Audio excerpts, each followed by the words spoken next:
So hello everyone, this is me Pankaj Kohli. और कल है 24 फरवरी, क्लास 12th अकाउंटेंसी का फाइनल बोर्ड एग्ज़ाम। कुछ चीज़ें थी जो आपके साथ शेयर करनी थी और काफ़ी टाइम से सोच रहा था, बट मुझे था कि आप लोग फ्री हो जाए, आपकी प्रिपरेशन पूरी हो जाए और लास्ट मोमेंट ये चीज़ आपके साथ शेयर करेंगे ताकि आप लोगों को भी टाइम मिल जाए चीज़ों को समझने के लिए और अप्लाई करने के लिए। तो काफ़ी सारे बच्चे हैं, प्रिपरेशन पूरी है सबकी, कुछ ऐसे भी होंगे जिनकी प्रिपरेशन पूरी नहीं है। तो जो भी मैं डिस्कस करने वाला हूँ आगे, आप उसको स्ट्रेटजी कह सकते हो, आप उसको प्लानिंग कह सकते हो, सभी बच्चों के लिए है। चाहे आपकी प्रिपरेशन पूरी हुई है या फिर प्रिपरेशन आपकी पूरी नहीं है, कुछ इनकम्प्लीट है, तो सबसे ही मुझे बात करनी है। तो देखो यार, मेनली क्या है, कल एग्ज़ाम है और ये जो चीज़ें मैं आपको बताऊंगा ना, ये स्पेशली अकाउंटेंसी के लिए तो नहीं है। हम लोग बात करेंगे आने वाले जितने भी एग्ज़ाम्स हैं आपके, क्योंकि फाइनल बोर्ड एग्ज़ाम है, ठीक है। तो इन सब के लिए हम लोग बात करेंगे आज। देखो, जितने भी लोग बात करते हैं ना सारी चीज़ों में, तो वहाँ पर एक चीज़ निष्कर्ष निकलती है कि 3 घंटे का एग्ज़ाम है, हमें टाइम मैनेजमेंट कैसे करना है और 3 घंटे में कैसे सारी चीज़ों को मैनेज करना है, प्रॉपर सॉल्व करने हैं क्वेश्चंस को। बट एक्चुअल जो ट्रुथ है वो कोई बता ही नहीं रहा आपको। सच बताऊं तो एग्ज़ाम 3 घंटे का है ही नहीं। एग्ज़ाम आपका 3.25 घंटे का है, यानी 3 घंटे 15 मिनट। अब आप लोग बोलेंगे सर ये सब जानते हैं कि 15 मिनट जो है वो एग्ज़ाम से पहले रीडिंग के लिए दिए जाते हैं क्वेश्चन पेपर को, बट एक्चुअल में वो आपको बताया ही नहीं जा रहा कि वो 15 मिनट क्यों है आपके पास। सबको ये लगता है कि क्वेश्चन पेपर हमारे हाथ में आ गया और ये जो 15 मिनट होने वाले हैं ये हमारा रीडिंग टाइम है, इसमें हम क्वेश्चन को समझेंगे, रीड करेंगे और फिर उसके बाद स्टार्ट करेंगे। बट एक्चुअल जो गेम है ना, ये 15 मिनट का है। देखो, हम अगर इस एग्ज़ाम की बात करें ना, कोई भी एग्ज़ाम है तो ये एक बैटल है। आप समझो, ये एक युद्ध आप लड़ने जा रहे हो और युद्ध लड़ने से पहले, बैटल में उतरने से पहले हमारे पास में प्रॉपर प्लानिंग होनी चाहिए। जब तक आपके पास में प्लानिंग ही नहीं है, आपके पास में एग्जीक्यूशन क्या होगा फिर उस चीज़ का। तो ये जो 15 मिनट हैं ये कम्प्लीटली गेम चेंजिंग होने वाले हैं। मैं ऐसा नहीं है बोलूँगा कि जो चीज़ मैं बताने जा रहा हूँ आप उन्हीं चीज़ों को कल फॉलो करेंगे, आने वाले एग्ज़ाम में सब चीज़ें फॉलो करनी है जैसी मैं बताऊँगा वैसे ही। हो सकता है आप लोगों के पास भी स्ट्रेटजीज़ हों और उससे बेटर हों जो मैं बताने जा रहा हूँ। और काफ़ी सारे बच्चे ऐसे हैं जिनके पास में कोई प्लानिंग नहीं है, कुछ स्ट्रेटजी नहीं है, उनको बस है कि सर हमने पढ़ा है और जितना पढ़ा है हम उतना लिख के आएंगे। तो ये बेवकूफ़ी है, मैं सच बताऊँ तो। आप पूरी वीडियो देखिए। अगर आपको लगता है कि स्ट्रेटजी हमारे काम की है और आपके पास एक ऑलरेडी स्ट्रेटजी है, आप उससे कंपेयर कीजिए। जो आपको बेटर लगता है आप उसको फॉलो कीजिए।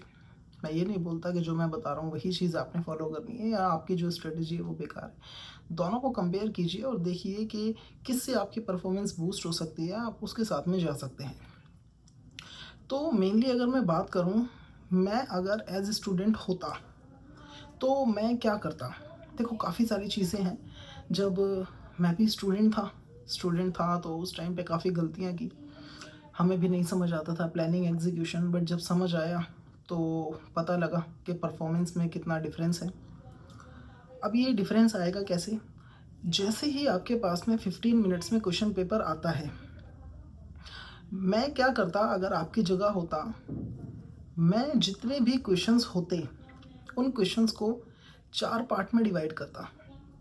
ये करना कब है आपने? जैसे ही आपके पास में क्वेश्चन पेपर रिसीव हुआ, 15 मिनट पहले मिलता है, उस 15 मिनट में आपने क्या करना है, क्वेश्चंस को बहुत ध्यान से पढ़ना है और उन क्वेश्चंस को मार्क करना है। आपने उन क्वेश्चन को कैटेगरीज देनी है। वो कैटेगरी कुछ भी हो सकती है, आप अपना फेवरेट सिंबल ले सकते हैं, उसके अंदर नंबरिंग कर सकते हैं या फिर अल्फ़ाबेट्स ले सकते हैं, ABCD ले सकते हैं। 4 कैटेगरी में आपने डिवाइड करना है। क्वेश्चन पेपर आपको मिल गया, आप क्वेश्चन पढ़ेंगे। ऐसे क्वेश्चंस जो आपको 100% आते हैं, ऐसे क्वेश्चंस जो आपको 100% आते हैं, उनको आपने A मार्क करना है पेंसिल से। ओवर राइट करने की परमिशन नहीं होती है क्वेश्चन पेपर की, बट आप उनको मार्किंग कर सकते हो, ABCD लिख सकते हो। उनके ऊपर आंसर नहीं लिखा जाता है ना। सबसे पहले क्वेश्चन पेपर मिले, रोल नंबर अपना डाल दो और क्वेश्चन पढ़ो। अगर क्वेश्चन ऐसा है जो आपको 100% आता है, आप कॉन्फिडेंट हो उस चीज़ को लेकर के, आप उसको A मार्क कर दो। ऐसे क्वेश्चन जिसमें आपको 70 टू 80% आंसर आता है, या फिर बोलो 60 टू 80% आंसर आता है उसका, बट थोड़ा सा लास्ट में कहीं जाके दो एक चीज़ें हैं जो आप मिस कर रहे हैं और वहाँ आपके नंबर कट सकते हैं। तो ऐसे क्वेश्चन को आप भी मार्क करें। थर्ड, आपने वो कैटेगरी रखनी है जो आपको क्वेश्चन का आंसर 20 से 40% आता है, यानी आधे से भी कम आता है और बहुत सारा पोर्शन उसका छूटता है, बस थोड़ा ही हम लोग लिख सकते हैं।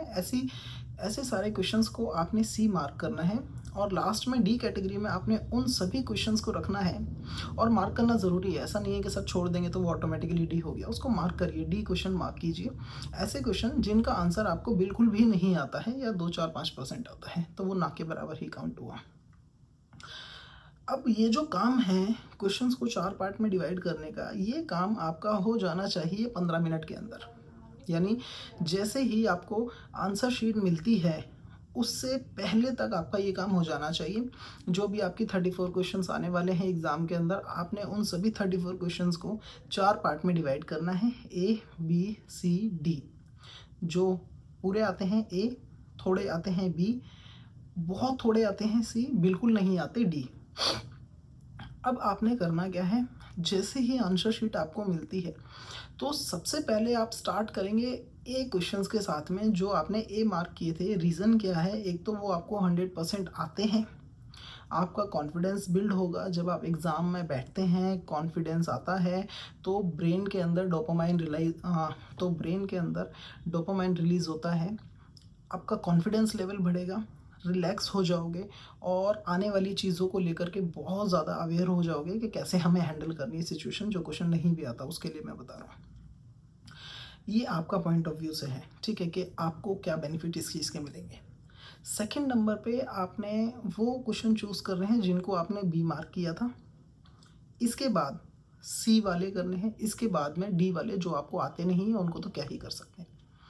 अब यहाँ पर होता क्या है, सर आपने ए वाले पूरे कर दिए, बी वालों जो हैं 70% आपको आंसर आता है बट 30% नहीं आता, आप उसको पूरा कीजिए। जितना आता है 70% किया, नीचे 30% के लिए आप उसका स्पेस छोड़ दीजिए। लेट से पूरे पेज पे आपने किया तो 1/3 पेज उसके लिए नीचे छोड़ दीजिए और जो अगला आंसर आपका होगा वो अगली शीट से आपने स्टार्ट करना है।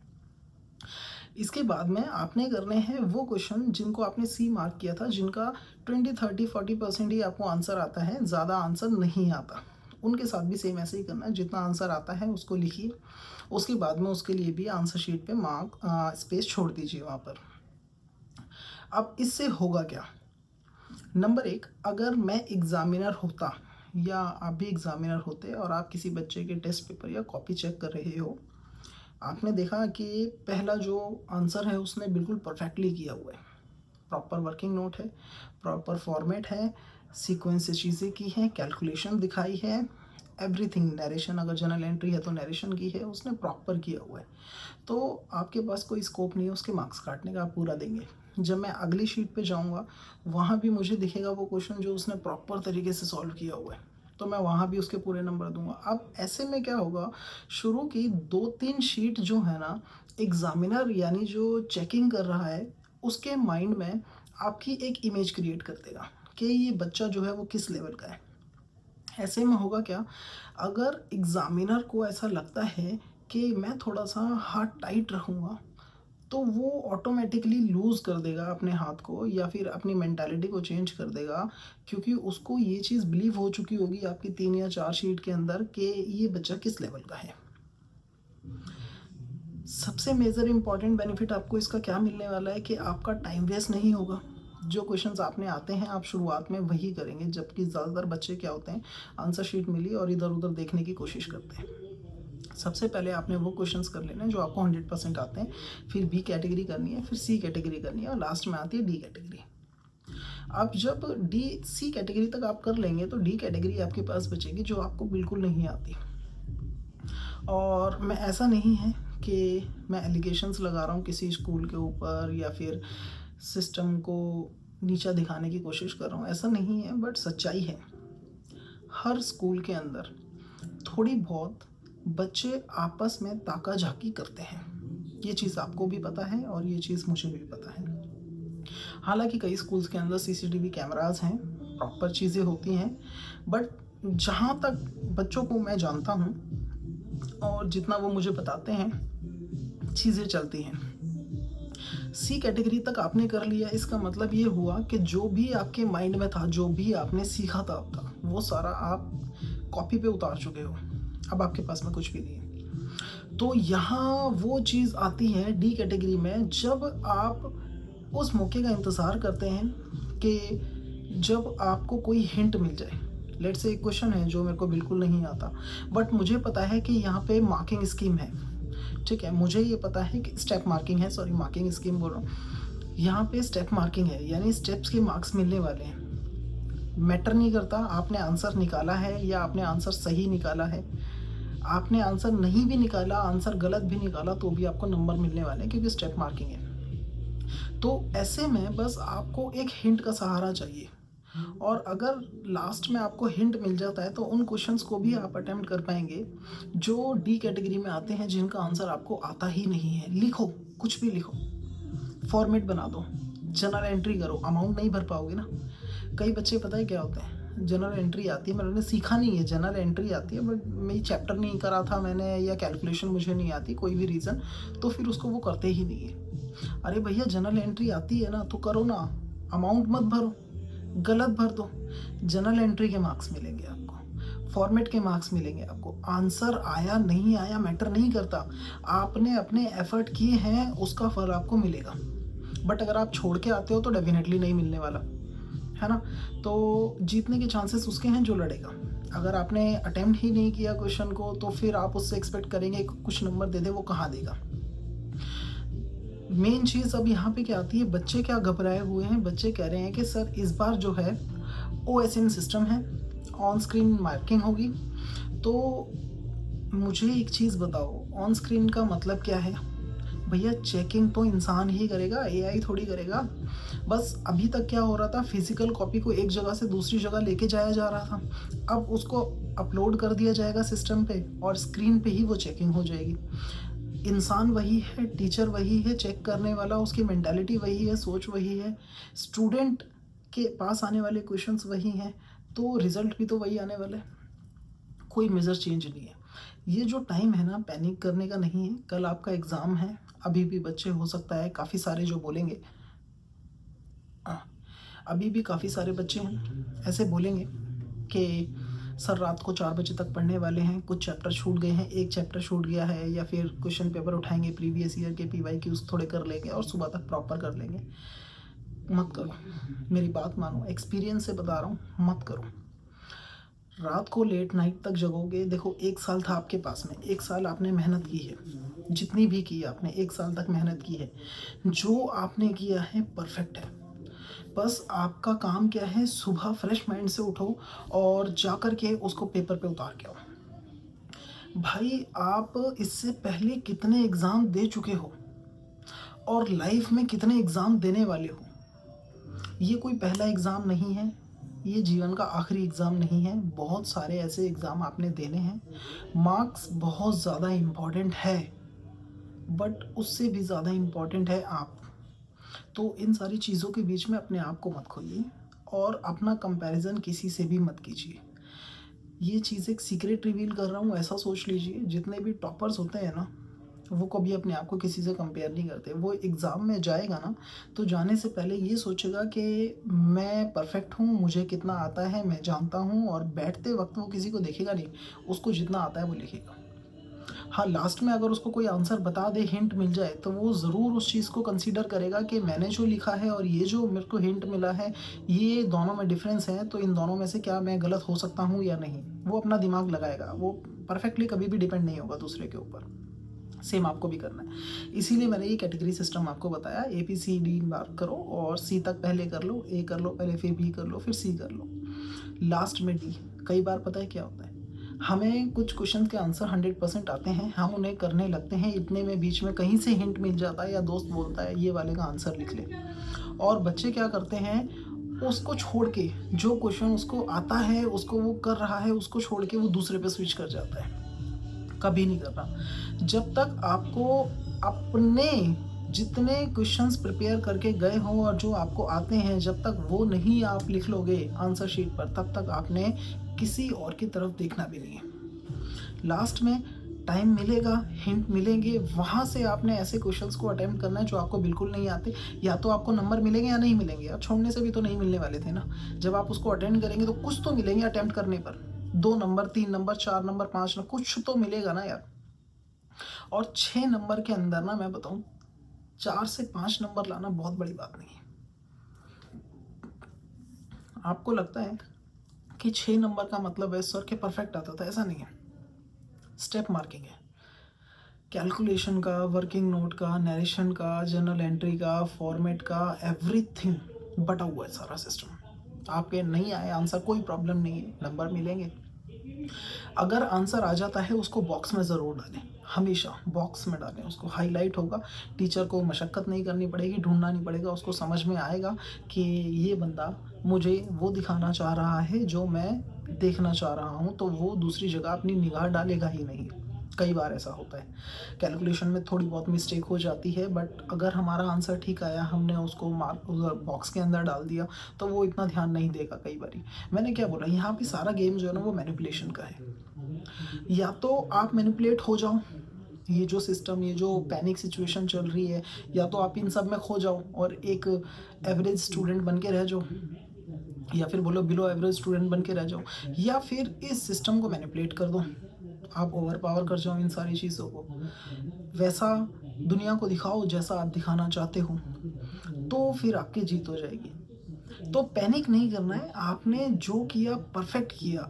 आगे रेगुलर कॉलेजेस करने हैं, सोल करना है, किसी को सीए करना है, सीपीटी करना है, सीएमए करना है, बहुत सारे एग्ज़ाम है यार। ये एग्ज़ाम दे के आओगे ना, अगले एग्ज़ाम्स की तैयारी आपने करनी है, बहुत सारी पेंडिंग्स पड़े हैं, बहुत सारी चीज़ें हैं।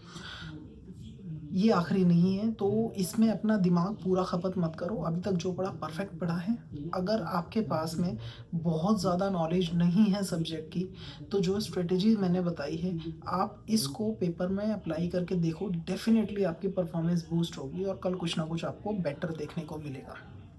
पॉजिटिव माइंड से जाओ। रात को ज़्यादा लेट तक जगना नहीं है, जितना पढ़ लिया परफेक्ट है। रात को ज़्यादा लेट तक जगोगे, सुबह स्ट्रेस में उठोगे, माइंड कैलकुलेशन नहीं कर पाएगा, चीज़ें बिगड़ जाएंगी। आराम से सो, फ्रेश माइंड से उठो। कोई ऐसा फार्मूला सुबह लगता है जिसमें डाउट है, उसको देख लो, दैट्स इट। बहुत ज़्यादा इंपॉर्टेंट चीज़ बताऊँ, आप लोग क्या करते हो, एग्ज़ाम सेंटर पे जाते हो और एग्ज़ाम सेंटर पे जाने के बाद में अपने फ्रेंड से कंटिन्यू बात करते हो, भाई तेरे को क्या आता है, भाई मैंने तो ये पढ़ा, तुझे ये आता है, तेरा रोल नंबर क्या है, तू कहाँ बैठा है। सबसे बड़ी गलती है। आपके माइंड को चाहिए शांति। इतने दिन से जो आपने मशीन बनाया हुआ है ना खुद को, रात रात भर जग रहे हो, सुबह 3 बजे, 4 बजे, 5 बजे सो रहे हो, कभी भी उठ रहे हो, खाने पीने का ध्यान नहीं है। जो मशीन आपने बना लिया ना खुद को, माइंड को रिलैक्स चाहिए होता है, माइंड को रिलैक्सेशन चाहिए होता है, और उसको टाइम दो। अगर इन सब चीज़ों में आप घुमाते रहोगे तो प्रॉब्लम अपने लिए खड़े करोगे। किसी से बात मत करो, जैसा मैंने बताया है वैसा करो, और कल आओ एग्ज़ाम दे के।